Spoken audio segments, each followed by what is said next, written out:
Hello friends. நான் தான் உங்க கவி பேசுறேன். அதான் அந்த வீடியோவுல எத பத்தி பார்க்க போறோம் அப்டின்னா, ஒரு கதை சொல்லலாம்னு இருக்கேன்.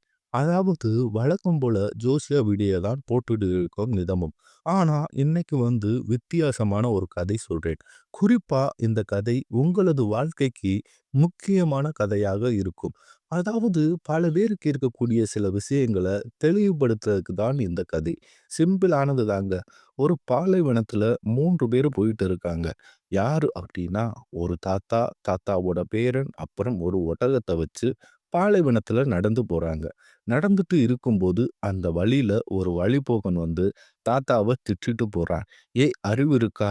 பாலைவனத்துல போறதுக்கு தான் ஒட்டகம். ஆனா, அந்த ஒட்டகத்து மேல ஏறி சவாரி செஞ்சுட்டு போகாம, அதோட நடந்து போறீங்க. அறிவு இருக்கா உனக்கு?" அப்படின்னு திட்டிட்டு போவான். சரி என்று சொல்லிவிட்டு தாத்தாவும் பேரனும் அந்த ஒட்டகத்தில் ஏறி உட்கார்ந்து சவாரி செய்வாங்க. அப்போவும் அந்த வழியில வர இன்னொரு வழிப்போக்கன் தாத்தாவ திட்டிட்டு போவான். ஏன்டா ஒட்டகமே கொஞ்சம் ஒல்லியான உடம்பு மெல்லிசா இருக்கும். அந்த ஒட்டகத்தின் மேல போய் 2 பேர் உட்கார்ந்து சவாரி செஞ்சுட்டு போறீங்களே, கொஞ்சமாவது மனசாட்சி இருக்கா? அப்படி என்று 2வது வழிப்போக்கன் கேட்பான். அதுக்கப்புறம் தாத்தா என்ன பண்ணுவார்னா, ஒட்டகத்து மேல இருந்து தாத்தா கீழ இறங்கிடுவாரு. தனது பேரன மட்டும் ஒட்டகத்து மேல வச்சு சவாரி செஞ்சு போவாரு. அந்த வழியில போற 3வது வழிப்போக்கன் அப்பவும் தாத்தாவ திட்டிட்டு போவான். ஏன்னா, தாத்தா வயதானவர். பேரன் சின்ன பையன். அவனாலயும் நடக்க முடியும். ஆகவே தாத்தா நடக்க விட்டுட்டு, பேரன் ஒட்டகத்து மேல உட்கார்ந்து வரானே என்று சொல்லிட்டு, பேரன திட்டிட்டு போறாரு. சரி ரைட்டுன்னு சொல்லிட்டு தாத்தா என்ன பண்ணுவாருன்னா, பேரன கீழ இறக்கி விட்டுட்டு, தாத்தா மட்டும் ஒட்டகத்து மேல ஏறி உட்கார்ந்து சவாரி செய்வாரு. அப்ப வழியில வரக்கூடிய இன்னொரு வழிப்போக்கன் தாத்தாவ திட்டுவான். ஏன்னா, தாத்தாவாவது நடக்க முடியும். ஆனா பேரன் சின்ன பையன். சின்ன பையன போய் பாலைவனத்துல நடக்க விட்டுட்டு, நீங்க போய் ஒட்டகத்துல உட்கார்ந்து வரீங்களே என்று இன்னொரு வழிப்போக்கன் இப்படி திட்டிட்டு போவான். அப்ப தாத்தாவும் பேரனும் குழப்பத்திலேயே நிக்கிறாங்க. எப்படி போனாலும் யாராவது திட்டிட்டே போறாங்களே, எப்படித்தான் போறது? அப்படின்ற மாதிரி யோசிப்பாங்க. இதுதான் நம்மளோட வாழ்க்கையையும். பல பேரு இன்னைக்கு இருக்கக்கூடிய சூழ்நிலையில இதே சிக்கல்ல தான் மாட்டிக்கிட்டு இருக்காங்க. கதை ஒட்டக கதையா இருந்தாலும், வாழ்க்கையில ஒவ்வொருத்தர் ஒவ்வொரு விஷயத்துல மாட்டிக்கிட்டு இருக்காங்க. நான் இவ்வளவு நாள் 20,000 பேத்துக்கு மேல பேசியிருப்பேன். எனக்கு இவ்வளவு மனிதர்கிட்ட பேசிய பின் கிடைத்த தெளிவு என்னன்னா, உலகம் என்பது ரொம்ப பெருசு. ஏன்னா, நம்ம கன்சல்டேஷன்ல வரவங்க மதுரையில இருந்து ஒருத்தர்கிட்ட காலையில பேசுவோம். மதியம் பெங்களூர்ல இருந்து ஒருத்தர் பேசுவாரு. நைட் கனடாவுல இருந்து பேசுவாரு. இந்த மாதிரி உலகத்துல இருக்கிற ஒவ்வொரு விதமான ஆளுகிட்டயும் பேசியாச்சு. தமிழர்கள், இலங்கை தமிழர்கள் எல்லா ஊர்லயும், எல்லா நாட்டிலயும் இருக்காங்க. இவங்க கிட்ட பேசினதுக்கு அப்புறம் எனக்கு கிடைத்த தெளிவு நிறைய சப்ஸ்கிரைபருக்கும், இந்த வீடியோ பார்க்குறவங்களுக்கும் கிடைக்கணும். அதுக்காகத்தான் இந்த விஷயத்த சொல்றேன். நம்ம ஊர்ல இன்னைக்கு கல்யாணம் பண்றது அப்படின்றது மிக பெரும் விஷயமா இருக்கு. அதுல சில பேர் லவ் பண்ணி திருமணம் பண்றாங்க. இத சிட்டில இருக்கிறவங்க அவ்வளவா எதுக்குறது இல்ல.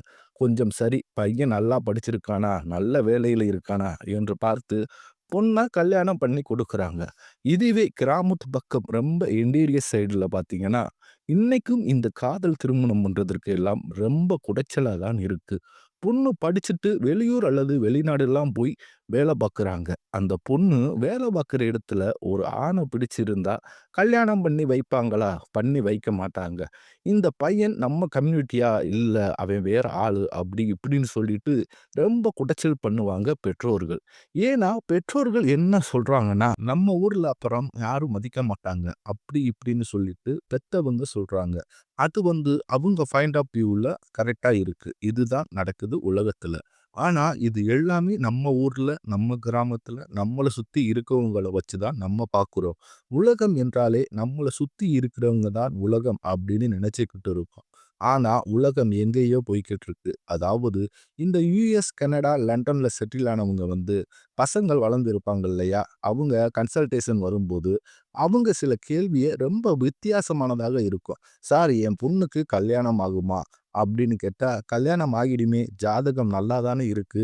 இதுல என்ன குறை?" அப்படின்னு சொல்லியாச்சுன்னா, "சரிங்க, என் பொண்ணு பையன கல்யாணம் பண்ணுமா?" அதுதான் அவங்களோட அடுத்த கேள்வியா இருக்கும். அதாவது என்னன்னா, உலகம் எங்கேயோ போய்க்கிட்டு இருக்கு. ஃபாரின்ல இருக்கிறவங்கலாம் பார்த்தீங்கன்னா, எங்கேயோ போய்ட்டாங்க. ஃபாரின்ல போய் செட்டில் ஆனவங்க நம்ம தமிழர்கள், நம்ம கம்யூனிட்டில ஒரு பையன பார்த்து திருமணம் பண்ணணும் என்று முதல்ல நினைப்பாங்க. ஆனா, கொஞ்ச நாள் கழிச்சு, சரி ஓகே நம்ம கம்யூனிட்டில என்னாலாம் பரவாயில்ல. தமிழ்நாட்டு பையன் கிடைச்சா போதும் அப்படின்ற மாதிரி எண்ணத்துக்கு வருவாங்க. அதுவும் கொஞ்ச நாள் போயிருச்சுன்னா, சரி தமிழ்நாட்டு பையனா இல்லாட்டியும் பரவால்ல. ஏதாவது சவுத் இண்டியன் கிடைச்சாலும் ஓகே. ஏதாவது தெலுங்கு பேசுற பையன், மலையாளி, கன்னடம் அப்படின்டா கூட ஓகே. அப்படின்ற மாரி மனநிலைமைக்கு வருவாங்க. அதுலயும் கொஞ்ச நாள் போயிடுச்சுன்னா, பரவால்ல ஒரு இந்தியன் அமைஞ்சாலும் போதும். பஞ்சாபி பையனா இருந்தாலும் சரி, டெல்லி பையனா இருந்தாலும் சரி, இப்படி எந்த ஒரு பையனா இருந்தாலும் சரி, பொண்ணுக்கு அட்லீஸ்ட் ஒரு இந்தியன் கிடைச்சா போதும் அப்படின்ற மனநிலைமைக்கு வந்துடுவாங்க. அதுக்கப்புறமேட்டு ஒரு ஸ்டேஜ்ல எப்படியாவது ஒரு பையன் கிடைச்சா போதுமுங்க அப்படின்ற நிலைமைக்கு வந்துருவாங்க. ஸோ இந்த மாதிரி ஃபாரின்ல இருக்கிறவங்களோட வாழ்க்கை இந்த மாதிரி போய்க்கிட்டு இருக்கு. அது மட்டும் இல்லாம வரக்கூடிய கன்சல்டேஷன்ல சில வித்தியாசமானது தான் இருக்கும். அது எப்படின்னா, அப்பப்போ ஒரு கன்சல்டேஷன் வரும். பையனோட ஜாதகம் பொருந்துதா பாருங்க. கொடுத்துட்டு என் பெற்றோர்கள் ரொம்ப ஸ்ட்ரெஸ்ல இருக்கான் என் பையன். ரொம்ப ஸ்ட்ரெஸ்ல இருக்கா என் பொண்ணு. மன வருத்தத்தில இருக்காங்க அப்படின்னு. என்னங்க சின்ன பசங்க அதாவது ஸ்கூல் படிக்கிற பசங்க தான். என்ன அதுக்குள்ளேயும் ஸ்ட்ரெஸ் வந்துருச்சு அப்படின்னு கேட்டா, என் பொண்ணுக்கு வந்து இன்னும் பாய் ஃப்ரெண்ட் கிடைக்கல. என் பையனுக்கு இன்னும் கேர்ள் ஃப்ரெண்ட் கிடைக்கல. இதுவே ஃபாரின்ல இருக்கிற பசங்களுக்கு பெரிய ஸ்ட்ரெஸ்ஸா இருக்கு. யோசிச்சு பாருங்களேன். இப்ப நாமெல்லாம் ஸ்கூல் படிக்கும்போது காமர்ஸ் டீச்சர் ஒருத்தவங்க இருப்பாங்க. அவங்கள என்னால மறக்கவே முடியாது. இதுபோல உங்களுக்கு ஏதாவது டீச்சர் இருப்பாங்க.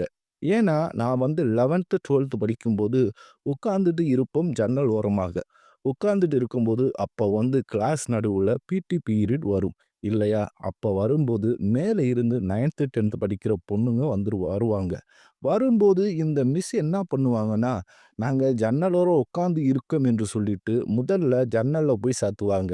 அப்புறம் கதவெல்லாம் சாத்துவாங்க. அப்புறம் அந்த பொண்ணுங்கள எல்லாம் கிராஸ் பண்ண விடுவாங்க. போக வர்றது ஜஸ்ட் ஒரு 2 செகண்ட் தான். அதுல கூட பொண்ணுங்கள நாங்க பார்க்கக்கூடாது அப்படின்றதிலே குறியா இருந்தாங்க. இந்த மாரி இருந்த காலம் நாங்க படிக்கும்போது.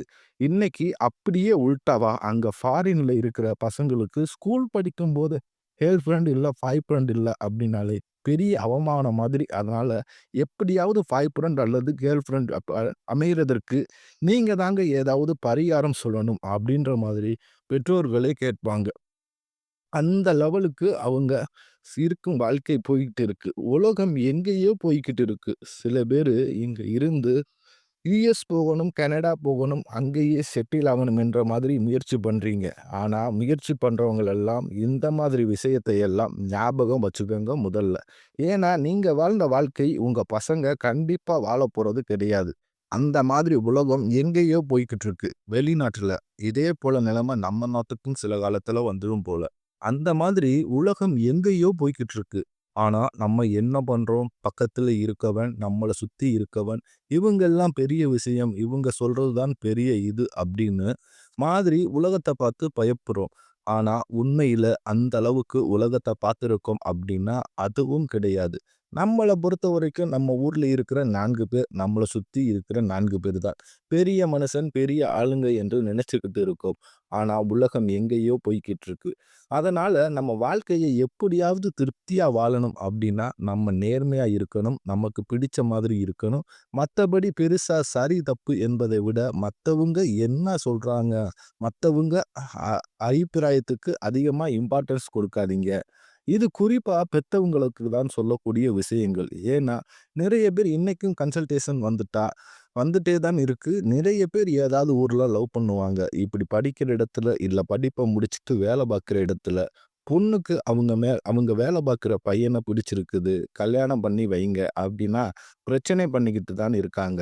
இந்த மாதிரி தான் எல்லா ஊர்லயும் நடக்குது. அந்த ஒரு பக்குவம் பெற்றோர்களுக்கு கொஞ்சம் வரணும். அது வந்ததுன்னா கொஞ்சம் நல்லா இருக்கும். ஸோ அது ஒண்ணு. இது பெத்தவங்க சைடு. மத்தபடி கல்யாணம் பண்ணவங்க சைடு பார்த்தீங்கன்னா, அது இன்னும் பெரிய கூத்தா தான் இருக்கு. அதாவது ஒரு பொண்ணு கல்யாணம் பண்ணி போற போற ஒரு வீட்டுக்கு அவங்க ஹஸ்பண்ட் வந்து பார்த்தீங்கன்னா, அவங்க கூட பிறந்தவங்கள் மேல கொஞ்சம் பாசமா இருக்காங்க. தங்கச்சி மேலயோ, இல்ல அக்கா மேலயோ இப்படி யார் மேலயும் பாசமா இருக்காங்கன்னா, கொஞ்சம் அப்பப்போ ஃபினான்சியலா சப்போர்ட் எல்லாம் பண்றாரு வச்சுக்கங்களேன். இது கல்யாணம் பண்ணுன பொண்ணால தாங்கவே முடியாது. இது பெரிய பிரச்சனையா இருக்கு. சண்டையா நடக்குது. இந்த சண்டை எவ்வளவு தூரம் போறதுன்னா, டிவோர்ஸ் பண்ற அளவுக்கு போயிடுது. இத பெரிய பிரச்சனையா இன்றைய காலகட்டத்தில பார்க்குறாங்க. ஆனா, இதே பெண் வந்து கொஞ்சம் வயதாகி பாட்டியாகும்போது அல்லது அம்மாவாகும்போது, அவங்களோட பையனுக்கு திருமணம் ஆகும் இல்லையா? அப்பதான் பார்த்துக்கணும். அண்ணனையோ, தங்கையோ, தங்கச்சியோ பார்த்துக்கணும் என்று அதே பெண்மணி அப்ப நினைப்பாங்க. 2மே ஒரே ஆளு தான். சின்ன வயசுல இருக்கும்போது, இப்படி ஹஸ்பண்ட் கூட பிறந்தவங்கள யாரையுமே பார்க்கக்கூடாதுன்னு, வீட்டு பக்கமே சேர்க்கக்கூடாது அப்படின்ற மாதிரி உறுதியா இருந்தாங்க. அதே பெண்மணி அவங்க கொஞ்சம் வயசானதுக்கு அப்புறம் அவங்களுக்கு பிறக்கக்கூடிய பசங்க எல்லாரும் ஒற்றுமையா இருக்கணும் அப்படின்ற மாதிரி நினைக்கிறாங்க. இதெல்லாம் என்ன லாஜிக் என்று தெரியல. இந்த மாதிரி நிறைய வீட்ல இந்த கூத்தெல்லாம் நடக்குது. இதெல்லாம் நிறைய பேர் வாழ்க்கையில வரக்கூடிய விஷயம். இதெல்லாம் கொஞ்சம் பக்குவமா பார்த்து ஹேண்டில் பண்ணிட்டோம்னா, நம்ம வாழ்க்கை உண்மையிலே கரெக்ட்டா வாழ கத்துக்கணும். நிறைய இடத்துல ஏதேதோ நடக்குது. அதாவது ஒரு ஹஸ்பண்ட் வந்து சொல்றாரு, "என் ஒய்ஃப் வந்து எனக்கு துரோகம் பண்ணிட்டா. என்ன ஏமாத்திட்டா. நடுவுல வந்து ஒரு அஃபைர் வந்துருச்சு. அதுக்கப்புறம் என் ஒய்ஃப் வந்து என்கிட்ட சொல்லிட்டா. அதுக்கப்புறம் என் ஒய்ஃப்‌க்கும் எனக்கும் பிடிக்காம போச்சு. அவள டிவோர்ஸ் பண்ணணும் என்று தெரிஞ்சிருச்சு. டிவோர்ஸ் பண்ணணும் என்று நான் சொல்றேன்." அப்ப நான் சொன்னேன், "சரிங்க உங்க ஒய்ஃப் டிவோர்ஸ் பண்ணிடுறீங்க. டிவோர்ஸ் பண்ணிட்டு அப்புறம் நீங்க என்ன பண்ண போறீங்க? செகண்ட் மேரேஜ் பண்ண போறீங்களா? இல்ல அப்படியே கல்யாணம் ஆகாமலே இருக்க போறீங்களா?"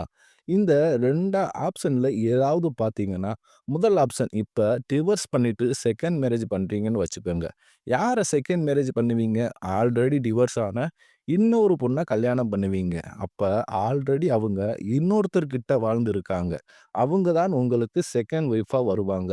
ஸோ, அத உங்களுக்கு ஏத்துக்கூட மனப்பக்குவம் இருக்கா? ஏன்னா, உங்க ஒய்ஃபே உங்கள ஏமாத்திட்டாங்கன்னாங்க, தாங்க முடியாம தான் டிவோர்ஸ் பண்ணியிருக்கீங்க. நீங்க அடுத்த கல்யாணம் பண்ண போறவங்க, அவங்களும் ஆல்ரெடி இன்னொருத்தர்கிட்ட வாழ்ந்தவங்க. அடுத்த 2வது தான் உங்களுக்கு மனைவியா வர்றாங்க.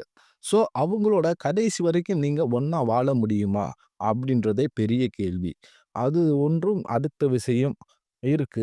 நான் கல்யாணமே பண்ண மாட்டேன். நான் தனியா இருக்க போறேன். எவ்வளவு வருஷம், எவ்வளவு வயது வரைக்கும்? அதாவது இன்னைக்கு பல பேரு அந்த வயச தவறவிட்டு ரொம்ப வருத்தப்படுவாங்க. யுஎஸ், கனடா, லண்டன் இந்த மாதிரி நெறைய இடத்துல வேல பார்க்குறவங்க, கன்சல்டேஷன் வரும்போது 45 வயசாகுது, 47 வயசாகுது. ஆனா, எனக்கு இன்னும் கல்யாணம் பண்ணாம விட்டுட்டேன். கடைசி காலகட்டத்த நெனச்சா ரொம்ப பயமா இருக்கு. உடம்பு சரியில்லைனா கூட பார்த்துக்கிற ஆள் இல்ல. என்ன பண்றது? ஏது பண்றதுன்னு சொல்லி எதிர்காலத்த நெனச்சு ரொம்ப பயமா இருக்கு. ஏதோ குழப்பத்துல இருக்கேன். அப்படின்ற மாதிரி சொல்லுவாங்க. நீங்க வந்து கல்யாணமே பண்ணாம இருந்தா இப்படியும் இருக்கும் சில பேருக்கு வாழ்க்கை. அப்ப வந்து என்னதான் பண்ண போறீங்க? அப்படின்னு கேள்வி கேட்டாச்சுன்னா, அவங்க புரியல. நீங்க தான் எனக்கு ஒரு பதில் சொல்லணும் என்று சொல்லி கேட்பாங்க. நான் சிம்பிளா சொல்லுவேன். உங்க மனைவி தப்பு பண்ணிட்டாங்க சரி. அத அவங்களும் ஒத்துக்கிட்டாங்க. இனிமேல் சரியா இருப்பேன்னு சொல்லிட்டாங்க. அப்ப நம்ம என்ன பண்ணணும்? நடந்தத மறக்கணும், மன்னிக்கணும். இந்த 2 விஷயத்த பண்ணிட்டீங்கன்னா, உங்க வாழ்க்கையை வாழ ஆரம்பிங்க. அப்புறம் சொல்லிட்டு, "நீங்க என்னங்க இப்படி சொல்றீங்க? அது எப்படிங்க? அது வந்து என் ஒய்ஃப் எனக்கு துரோகம் பண்ணிட்டா. அவ கூட இனி வாழ முடியாது." அப்படி இப்படின்னு குழப்புவீங்க. குடுப்பாங்க. ஆனா, சிம்பிளா ஒரே ஒரு விஷயம் தான். இந்த டயத்துல, இந்த வயசுல இது பெருசா தெரியும். ஆனா, இதையே கொஞ்சம் பிராக்டிகலா யோசிச்சு பாருங்க. ஒரு 30 வருஷம் கழிச்சு இதே சம்பவம் உங்க வீட்ல நடக்குது. உங்க பசங்க இருக்காங்க, 2 பசங்க இருக்காங்க, ஒரு பொண்ணு இருக்காங்க. பொண்ணு காலேஜ் படிக்கும்போதே லவ் பண்றாங்க. கல்யாணம் பண்ணதுக்கு அப்புறம் கூட வேற ஏதோ ஒரு பையன் கூட பழக்கம் ஏற்படுது அப்படின்னு வச்சுக்கங்களேன். அது வந்து உங்க பெண்ணோட ஹஸ்பண்ட் அதாவது உங்க மாப்பிள்ளைக்கு தெரிய வருது. அப்ப நீங்க என்ன பண்ணுவீங்க? அப்ப கண்டிப்பா அந்த அப்பாவா இருந்தாலும், மாப்பிள்ளையோட கை கால்ல விழுந்தாச்சும் பொண்ணு இனி நல்லபடியா இருப்பாங்க. அதுக்கு நான் உத்தரவாதம். என் பொண்ணுக்கு அட்வைஸ் பண்றேன் என்று ஏதாச்சும் சொல்லி சேர்க்க தான் செய்ய பார்ப்பீங்க. ஏன்டா மனைவி செய்ற தவறு பெரிய துரோகமா தெரியும் நபருக்கு. தன்னோட பெண் பண்ணியாச்சுன்னா, அது துரோகமா தெரியாது. அது வந்து அந்த வயசு பருவம், பாசம் அதிகமாக இருக்கும். ஏன்டா அந்த வயசுக்கு ஏத்த மாதிரி மெச்சூரிட்டி இருக்கும். பெண் வாழணும் என்று தான் நினைப்பாங்க.